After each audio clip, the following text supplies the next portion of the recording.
नमस्कार श्रोताओं, मैं हूँ व्याख्या चंदोला और आप सुन रहे हैं कार्यक्रम भारत विकास डायरी।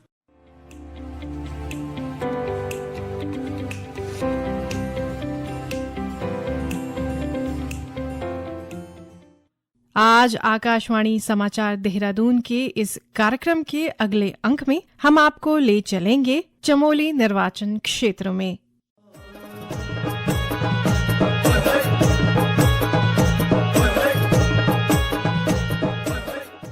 चमोली निर्वाचन क्षेत्र गढ़वाल लोकसभा निर्वाचन क्षेत्र के अंतर्गत आता है। इस जिले में 3 विधानसभा निर्वाचन क्षेत्र हैं: बद्रीनाथ, थराली और कर्णप्रयाग। 8030 किलोमीटर वर्ग में फैले इस क्षेत्र का प्रशासनिक मुख्यालय कोपेश्वर में स्थित है। चमोली क्षेत्र 12 तहसील और 9 विकास खंडों में बटा हुआ है। चमोली निर्वाचन क्षेत्र के बारे में हमें और जानकारी दे रहे हैं हमारे क्षेत्रीय संवाददाता सुरेंद्र रावत।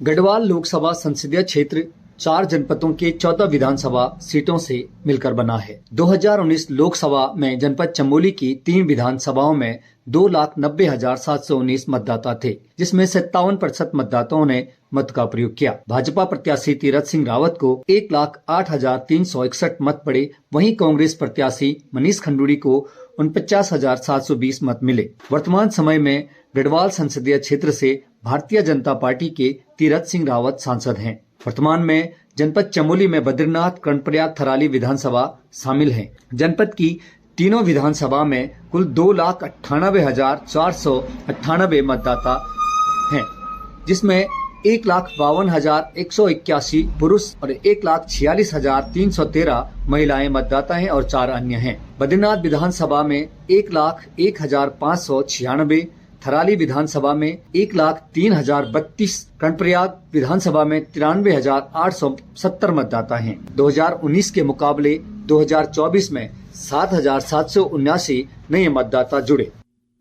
सामरिक और धार्मिक दृष्टि से महत्वपूर्ण इस क्षेत्र और क्षेत्रवासियों के विकास और क्षेत्र की आर्थिकी मजबूत करने के लिए केंद्र और राज्य सरकार द्वारा विभिन्न जन कल्याणकारी योजनाएं संचालित की जा रही हैं। इनमें से कुछ मुख्य योजनाएं हैं: प्रधानमंत्री आवास योजना ग्रामीण, Badrinath master plan, Karnaprayag Rishikesh rail मार्ग, प्रधानमंत्री उज्ज्वला योजना, जल जीवन मिशन, वाइब्रेंट विलेज योजना आदि। चमोली के मुख्य विकास अधिकारी अभिनव शाह ने क्षेत्र में संचालित विभिन्न जन कल्याणकारी योजनाओं के बारे में हमें और जानकारी दी। देखिए, आपको जैसे पता होगा कि भारत सरकार बहुत सारी योजनाएं हमारे पूरे देश में चला रही है। उसी क्रम में हमारी जो जनपद है उसमें भी विभिन्न भारत सरकार की योजनाएं चल रही हैं, जिसमें सबसे पहले जो फ्लैगशिप स्कीम है भारत सरकार की जल जीवन मिशन, तो वो हमारे यहाँ अच्छे से इम्प्लीमेंट हो रहा है। इसमें जो फर्स्ट फेज में था कि सबको एक टैप कनेक्शन मिले, तो उसमें हमारी लगभग 99.85% प्रगति हो गई है और ये हम विद इन अ वीक 100% कर देंगे। इसको सबको टैप कनेक्शन मिल जाएगा। इसके अलावा और कहीं फेज 2 के जो हमारे स्रोत संवर्धन के कार्य थे वो भी हमारे पूरी गतिमान है और इसको भी हम टाइमली भारत सरकार की गाइडलाइंस के अकॉर्डिंग अचीव कर लेंगे। इसके अलावा हमारे यहाँ प्रधानमंत्री आवास योजना ग्रामीण भी चल रही है, जो हमारा विभाग ही मॉनिटर करता है। तो उसमें भी हमारा जो लास्ट फेज के जो हमारे सैंक्शन हुए थे घर, तो उसमें भी 92% के अराउंड हमारी प्रगति आ गई है और उसको भी हम जल्द से जल्द कोशिश करेंगे कि पूरा कर लें।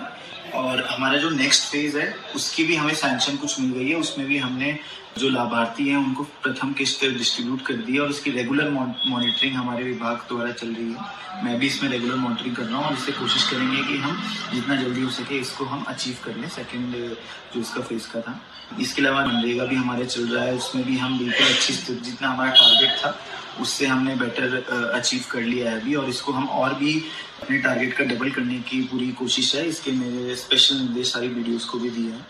इसके अलावा पीएम उज्ज्वला का जैसे यहाँ चल रहा है, तो उसमें भी हमारे 100% लाभार्थी कवर हो गए। लास्ट ईयर तक सारे हो गए थे कवर। अभी भी इस साल भी हमने 900 समथिंग लाभार्थियों को गैस कनेक्शन दिए और जैसे भी जो भी हमारे पास विभाग के पास जो पूर्ति विभाग है उसके बाद जो भी आवेदन आता है उसको हम टाइमली कोशिश करके उनको कनेक्शन दिला देते हैं, सारी औपचारिकताएं पूरी करके।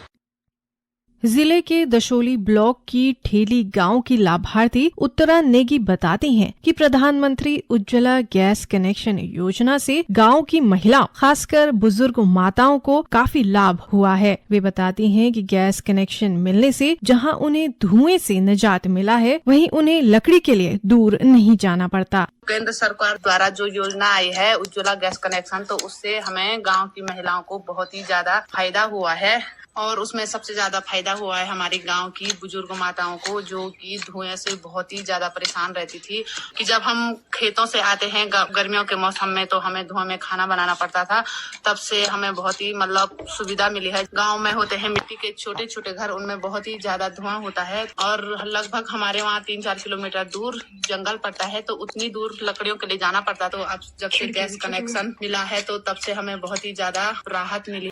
वहीं ईरानी गांव के ग्राम प्रधान मोहन सिंह नेगी बताते हैं कि प्रधानमंत्री आवास योजना ग्रामीण से उनके गांव के परिवारों को पक्के घर मिले हैं।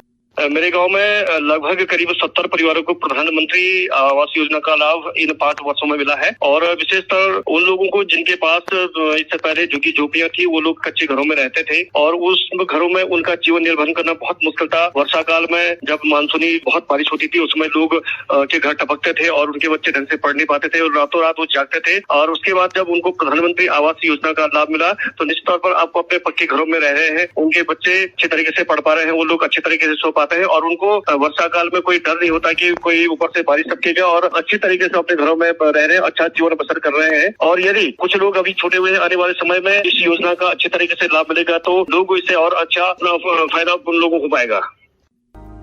उत्तराखंड सरकार के सर्वांगीण विकास के लक्ष्य को पूरा कर रही एक जिला 2 उत्पाद योजना में चमोली जिले के हैंडलूम उद्योग और हर्बल एरोमेटिक उत्पाद के रूप में गुलाब जल को चयनित किया गया है। बेहतरीन कारीगरी का परिचय देते हुए ये हाथ बता रहे हैं कि यहाँ का हैंडलूम उद्योग तेजी से आगे बढ़ रहा है और यहाँ के लोगों को आत्मनिर्भर बना रहा है। इसी के साथ चमोली जिले के हर्बल उत्पाद के रूप में यहाँ का गुलाब जल अंतर्राष्ट्रीय ब्रांड बनता जा रहा है। प्राकृतिक वातावरण और अपने औषधीय गुणों के चलते कई उद्यमी गुलाब जल बनाने का कारोबार कर रहे हैं और आज चमोली जिले में रहकर ही खुद और दूसरों को भी आत्मनिर्भर बना रहे हैं।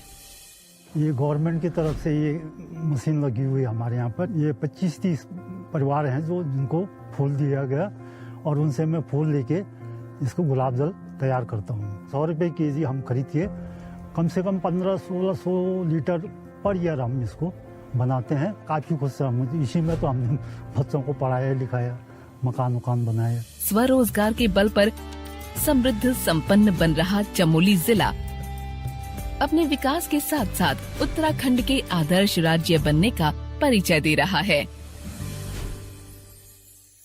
जिले के बीरेंद्र असवाल बताते हैं कि ऑल वेदर रोड योजना, Badrinath master plan, Karnaprayag Rishikesh rail मार्ग आदि से जहां क्षेत्र में रोजगार बढ़ेगा, वहीं जिले की आर्थिकी भी मजबूत होगी।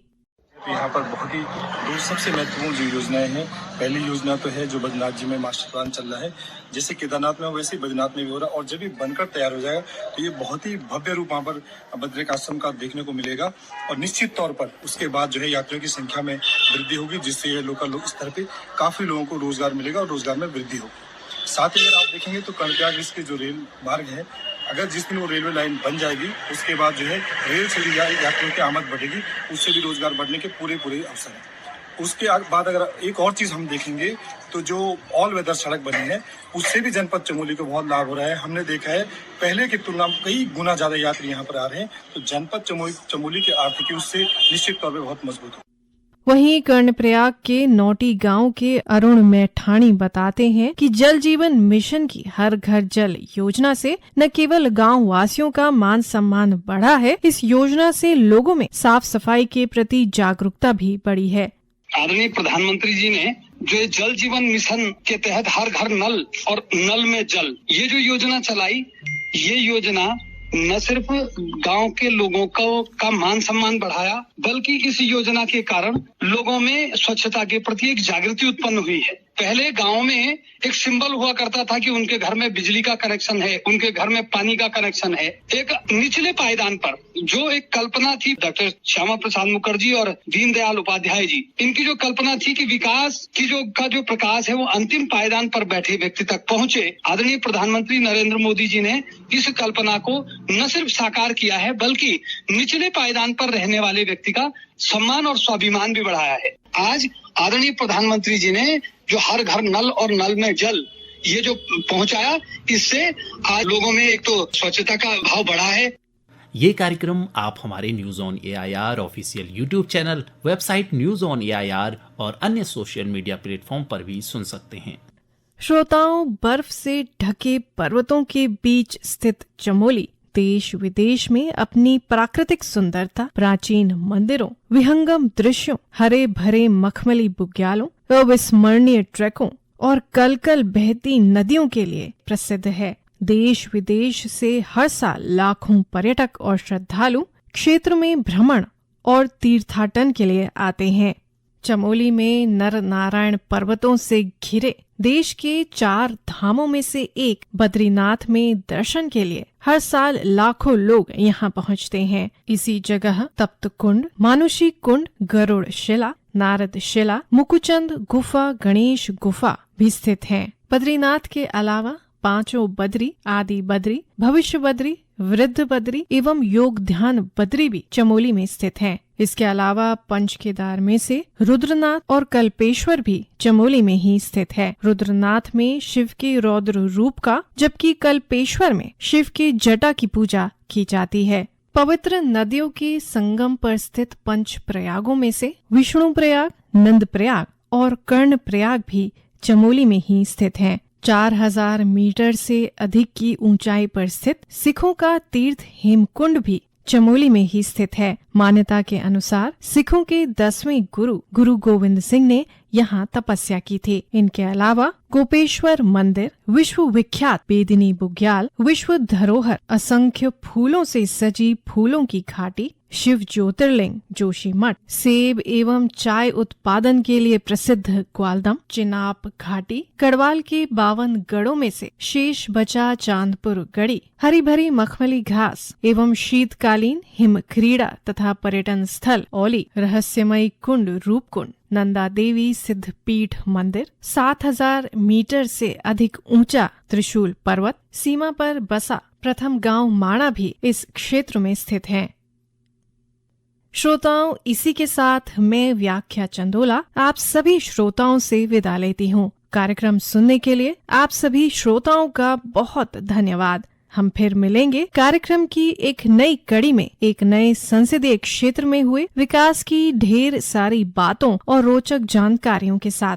आपको ये कार्यक्रम कैसा लगा, हमें हमारी ईमेल rnu.dehradun@gmail.com पर जरूर भेजें। नमस्कार।